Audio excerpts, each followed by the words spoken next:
الحمد لله وكفى وسلام على عباده الذين اصطفى أما بعد أعوذ بالله من الشيطان الرجيم بسم الله الرحمن الرحيم ألف لام ميم أحسب الناس أن يتركوا أن يقولوا آمنا وهم لا يفتنون ولقد فتنا الذين من قبلهم فليعلمن الله الذين صدقوا وليعلمن الكاذبين صدق الله العظيم رب اشرح لي صدري ويسر لي أمري واحلل عقدة من لساني يفقهوا قولي سبحانك لا علم لنا إلا ما علمتنا إنك أنت العليم الحكيم. درود شریف پڑھ لیں. اللهم صل على محمد وعلى آل محمد كما صليت على إبراهيم وعلى آل إبراهيم إنك حميد مجيد. اللهم بارك على محمد وعلى آل محمد كما باركت على إبراهيم وعلى آل إبراهيم إنك حميد مجيد. اللہ کا ہم سب پر بہت بڑا احسان اور بہت بڑا کرم ہے کہ اللہ نے ہم سب کو جمعہ کے مبارک دین میں تھوڑی دیر کے لیے اپنے گھر میں یعنی مسجد میں جمع فرمایا. دعا کرو اللہ ہم سب کے جمع ہونے کو قبول فرمائے. اور حدیث شریف میں حضرت اقدس نبی کریم صلی اللہ علیہ وسلم کا سچا ارشاد علی ہے، جمعہ کے دن ایک گھڑی ایسی ہوتی ہے، اس گھڑی میں کوئی بندہ اپنے پروردگار عالم سے جو بھی سوال کرے اللہ پاک اس کے سوال کو ضرور قبول فرماتے ہیں. اللہ سے دل سے دعا کر لو اللہ تو نے اپنے فضل و کرم سے اپنی رحمت سے ہمیں مسجد میں جمع فرمایا.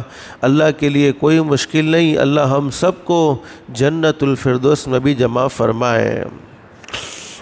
میرے پیارے دوستو، آپ کو یاد ہوگا کہ گزشتہ 3 جمعوں سے پہلے ہم نے یہ مضمون شروع کیا تھا کہ دنیا کی مختصر سی زندگی میں اللہ رب العالمین نے ہم پر بے شمار احسانات کیے ہیں اور بے شمار نعمتوں سے ہم سب کو نوازا ہے، لیکن تمام نعمتوں میں سب سے عظیم نعمت، سب سے قیمتی دولت دنیا کی مختصر سی زندگی میں اللہ پاک نے ہمیں نصیب فرمائی، وہ ہے دولت ایمان. اللہ نے مسلمان کے گھر میں پیدا کر دیا. ہمارے اکابر علماء میں ایک اللہ کے ولی گزرے ہیں، حضرت مفتی کفایت اللہ صاحب پالن پوری رحمۃ اللہ علیہ، حضرت شیخ الحدیث مولانا محمد زکریا صاحب نور اللہ مرقدہ کے خلفاء میں سے تھے. بڑی زبردست بات بیان فرمایا کرتے تھے کہ احسان کا جتلانا گناہ ہے. کسی نے کسی پر احسان کیا اور احسان جتلا رہا ہے تو احسان کا جتلانا گناہ ہے. احسان کا جتلانا یہ اللہ کی نافرمانی کرنے والا کام ہے، لیکن احسان کا بتلانا کوئی گناہ نہیں ہے. کسی ناقدرے کو ہم احسان بتلا رہے ہیں کہ میں نے تجھے فلاں وقت میں تیرے ساتھ یہ معاملہ کیا، فلاں وقت میں تیرے ساتھ یہ احسان کا معاملہ کیا، تو بتلانا گناہ نہیں لیکن جتلانا گناہ ہے. قرآن کریم میں اللہ رب العالمین ہمیں بے شمار نعمتوں سے نوازنے کے باوجود کسی نعمت پر اللہ رب العالمین نہ احسان جتلاتے ہیں نہ احسان بتلاتے ہیں. لیکن قرآن کریم کے ایک مقام پر اللہ رب العالمین فرماتے ہیں بل اللہ یمن علیکم ان ہداکم للایمان ان کنتم صادقین. اللہ فرماتے میرے بندو یہ معمولی بات نہیں ہے کہ تم مسلمان کے گھر میں پیدا ہو گئے، یہ معمولی بات نہیں ہے کہ تمہیں ایمان کی دولت سے مالا مال کر دیا. تم اپنی مرضی سے مسلمان کے گھر میں پیدا نہیں ہوئے، تم اپنی مرضی سے ایمان والے کے گھر میں پیدا نہیں ہوئے، بلکہ یہ تو میں نے تمہارے ساتھ فضل کا معاملہ فرمایا، کرم کا معاملہ معاملہ فرمایا, احسان کا معاملہ فرمایا کہ میں نے تمہیں ایمان کی دولت سے مالا مال فرما دیا. قرآن کریم کے ایک مقام پر اللہ رب العالمین فرماتے ہیں وَلَوْ شَاءَ اللَّهُ مَا أَشْرَكُوا, اللہ فرماتے میرے بندو میرا احسان مانو کہ میں نے تمہیں ایمان کی دولت سے مالا مال فرمایا, ورنہ اللہ فرماتے میں چاہتا تو تم کو یہودی کے گھر میں بھی پیدا کر سکتا تھا, اس لیے کہ تم اپنی مرضی سے پیدا نہیں ہوئے ہو. میں چاہتا تو تم کو عیسائی کے گھر میں بھی پیدا کر سکتا تھا, میں چاہتا تو تم کو مجوسی کے گھر میں بھی پیدا کر سکتا تھا, لیکن یہ میرا احسان ہے کہ میں نے تمہیں ایمان کی دولت سے مالا مال فرمایا. اللہ ہم سب کو ایمان کی قدردانی کی توفیق نصیب فرمائے. لیکن علماء فرماتے ہیں ایمان کا مل جانا یہ اللہ کی بہت بڑی نعمت, اس سے بڑی کوئی نعمت ہو نہیں سکتی, لیکن ایمان کا موت تک محفوظ رہنا یہ اس سے بھی بڑی نعمت ہے. اور دنیا کی مختصر سی زندگی میں جتنے بھی نیک اعمال ہم اپنی زندگی میں کر رہے ہیں, تمام کے تمام نیک اعمال کا ایک ہی مقصد ہے, جو ایمان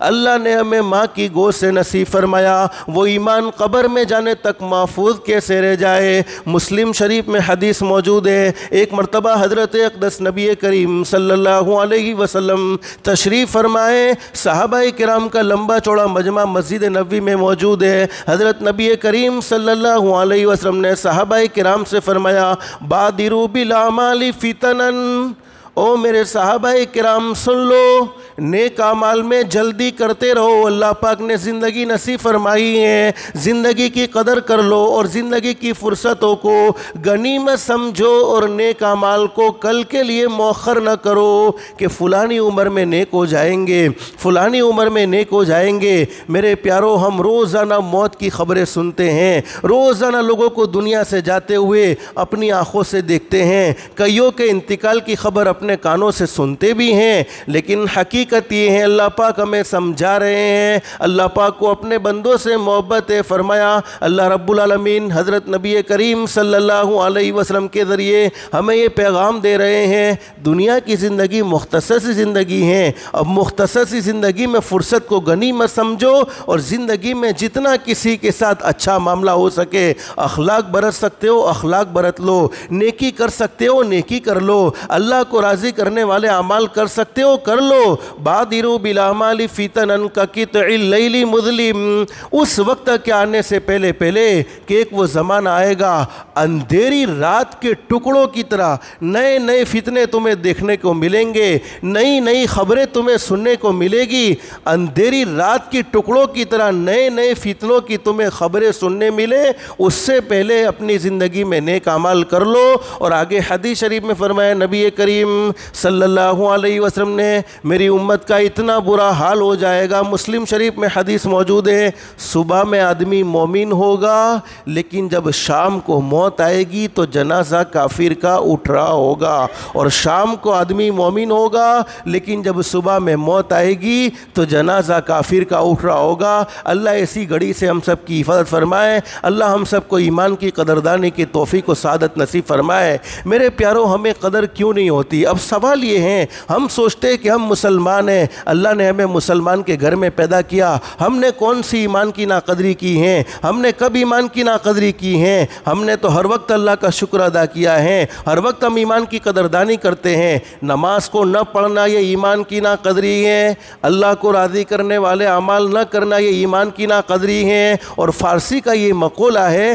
مال مفت دل بے رحم, جو چیز مفت میں مل جاتی ہے اس کی آدمی کو قدر نہیں ہوتی ہے. صحابہ کرام نے ایمان کی بڑی قدردانی کی اس لیے کہ انہیں قربانی دینی پڑی ہے. اور حضرت اقدس نبی کریم صلی اللہ علیہ وسلم جن کے صدقے میں اللہ نے پوری کائنات کو سجایا, جن کے صدقے میں اللہ نے پوری کائنات کو بنایا, سب سے زیادہ ایمان کی وجہ سے حضرت اقدس نبی کریم صلی اللہ علیہ وسلم کو آزمایا گیا. اور ایک بات یاد رکھو, بولو حالات کس کی طرف سے آتے؟ بولو اللہ کی طرف سے آتے ہیں۔ پریشانیاں دور کرنے والا کون ہے؟ اللہ ہی ہیں۔ کبھی کبھی حالات اللہ کی طرف سے آتے ہیں، نیک لوگوں پر حالات آتے ہیں تو نشانی یہ ہے اللہ پاک درجات کو بلند کرنا چاہتے ہیں، اللہ پاک اونچے مقام اور مرتبے تک پہنچانا چاہتے ہیں۔ لیکن جس کی زندگی گناہوں میں گزر رہی ہے، جس کی زندگی نافرمانیوں میں گزر رہی ہے، جس کی آنکھیں غلط دیکھ رہی ہیں، جس کے کان غلط سن رہے ہیں، جس کی زبان غلط بول رہی ہے، جس کے ہاتھ ظلم پر ظلم کرتے چلے جاتے ہیں، جس کے پیر ہمیشہ اللہ کی نافرمانی والے راستے پر چلتے چلے جاتے ہیں، اگر اس پر حالات آ جاوے تو اللہ پاک یہ کہنا چاہتے ہیں میرے بندے تیرا کچھ نہیں ہے، تو سنبھل جا، تو سنبھل جا، تو سنبھل جا، اب بھی تجھے موقع ہے۔ لیکن حالات جب آتے ہیں تو اللہ رب العالمین اپنا مقرب بندہ بنانے کے لیے حالات بھیجتے ہیں۔ ایمان والوں کو آزمائشوں سے گزرنا پڑا ہے، اور قرآن کریم میں اللہ پاک ہمیں یہ سمجھا رہے ہیں میرے بندو احسب الناس، لوگوں نے یہ خیال کر رکھا ہے، لوگ یہ سوچ رہے ہیں ان یترکوا ان یقولوا آمنا، بس اتنا سا کہنے پر چھوڑ دیے جائیں گے کہ ہم تو ایمان والے ہیں، ہم تو مسلمان ہیں، ہم تو کلمہ پڑھتے ہیں۔ فرمایا ہرگز نہیں، وہم لا یفتنون، تمہاری آزمائش ضرور ہوگی۔ حدیث شریف میں لکھا ہے کہ ایک مرتبہ حضرت اقدس نبی کریم صلی اللہ علیہ وسلم کو بھوک نے اس قدر پریشان کر دیا کہ حضرت اقدس نبی کریم صلی اللہ علیہ وسلم کا پورا جسم بھوک کی وجہ سے کمزور ہو چکا ہے، اور حضرت اقدس نبی کریم صلی اللہ علیہ وسلم کے اندر بیٹھنے کی طاقت نہیں ہے۔ حضرت نبی کریم صلی اللہ علیہ وسلم لیٹے ہوئے ہیں۔ حدیث کے بیان کرنے والے حضرت ابو ہریرہ رضی اللہ تعالیٰ عنہ فرماتے ہیں ایک صحابی حضرت نبی کریم صلی اللہ علیہ وسلم کی خدمت میں آئے، حضرت اقدس کی ملاقات کے لیے تشریف لائے۔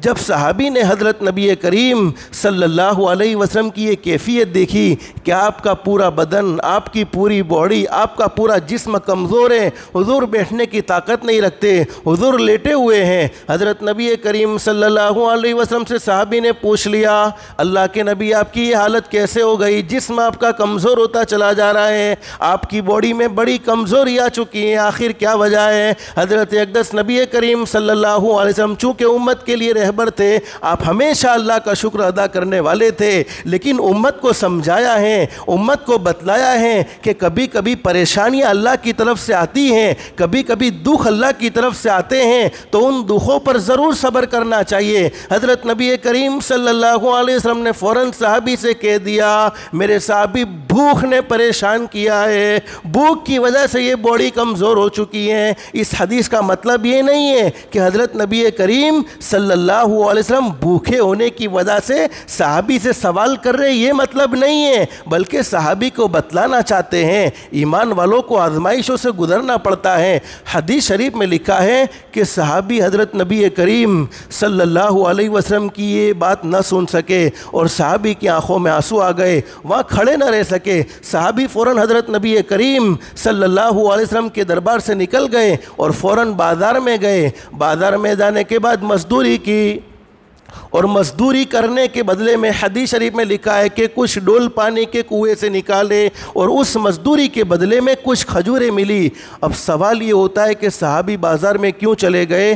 حدیث شریف سے یہ بات معلوم ہوتی ہے کہ صحابی کے گھر پر بھی بولو کھانے کو کوئی چیز، ارے بولو نے نہیں تھی، ہوتی تو اپنے گھر پر جاتے، مزدوری کرنے کی کیا ضرورت تھی؟ فوراً اپنے گھر سے کھانا لا کر حضرت نبی کریم صلی اللہ علیہ وسلم کو پیش کر دیتے، لیکن ہے گھر میں بھی کچھ نہیں، کیا کرے؟ میرے محبوب کی یہ کیفیت دیکھی نہ گئی، فوراً بازار میں گئے، کچھ کھجوریں مزدوری کے بدلے میں ملی، ان کھجوروں کو لا کر حضرت نبی کریم صلی اللہ علیہ وسلم کی خدمت میں پیش کیا، اور فرمایا میرے محبوب یہ میری غریب کی کھجوریں آپ قبول فرما لے۔ حضرت نبی کریم صلی اللہ علیہ وسلم نے وہ غریب صحابی کی کھجوروں کو قبول فرمایا، اور ہمارے نبی امت کے لیے رحمت للعالمین تھے۔ ہمارے نبی کو اندازہ ہو گیا کہ یہ صحابی میری محبت میں گئے ہیں، میری محبت میں انہوں نے مزدوری کی ہے۔ اب ہمارے نبی نے صحابی سے پوچھا میرے صحابی معلوم یہ ہوتا ہے کہ یہ کام تم نے میری محبت میں کیا ہے؟ صحابی نے کہا ہاں اللہ کے نبی، آپ کی بھوک مجھ سے کیسے برداشت ہوتی، آپ کی تکلیف مجھ سے کیسے برداشت ہوتی؟ بولو ہمارے نبی سے بڑھ کر دنیا میں کوئی سچا انسان ارے بولو نا کوئی سچا انسان ہے؟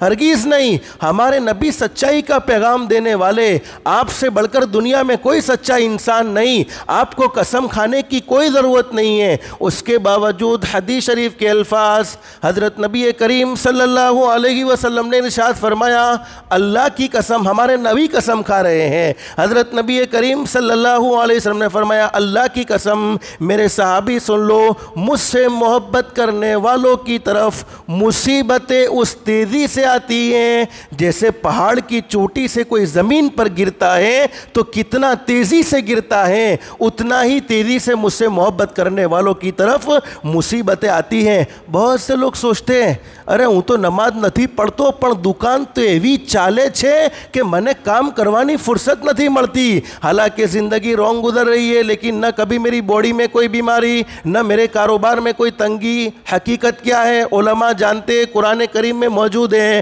حفاظ کرام بھی جانتے ہیں۔ 7ویں پارے میں اللہ پاک سمجھا رہے ہیں، فَلَمَّا نَسُوا مَا ذُكِّرُوا بِهِ فَتَحْنَا أَبْوَابَ كُلِّ شَيْءٍ۔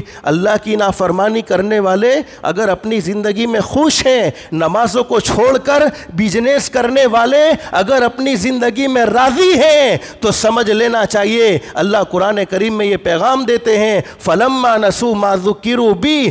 وہ لوگ جو مسجدوں سے دور ہو جاتے ہیں، وہ لوگ جو نمازوں سے دور ہو جاتے ہیں، وہ لوگ جو دین سے دور ہو جاتے ہیں، نتیجہ یہ ہوتا ہے، اللہ پاک فرماتے فتحنا ابواب کل شیء، ہر چیز کے دروازے کھلتے ہیں، یعنی روزی بھی زیادہ ملنے لگتی ہیں، لوگ عزت بھی کرتے ہیں، بظاہر لوگ آپس میں، بظاہر لوگ ظاہر میں یعنی منہ پر عزت بھی دیتے ہیں، لیکن ہوتا یہ ہے حتی اذا فرحوا، جب مال ملتا ہے، عزت ملتی ہے، دولت ملتی ہے، وہ خوش ہونے لگتا ہے۔ دیکھو હું નમાજ નથી પઢતો તો પણ આપણી ઇજ્જત કેટલી છે। અરે હું દાઢી નથી રાખતો તો પણ લોગ મને ઝૂકી ઝૂકીને સલામ કરે છે। અરે હું સાચું નથી બોલતો,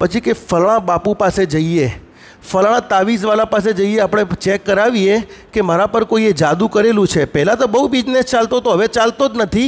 હવે ફલાણા બાપુ પાસે જઈને ચેક કરાવીએ।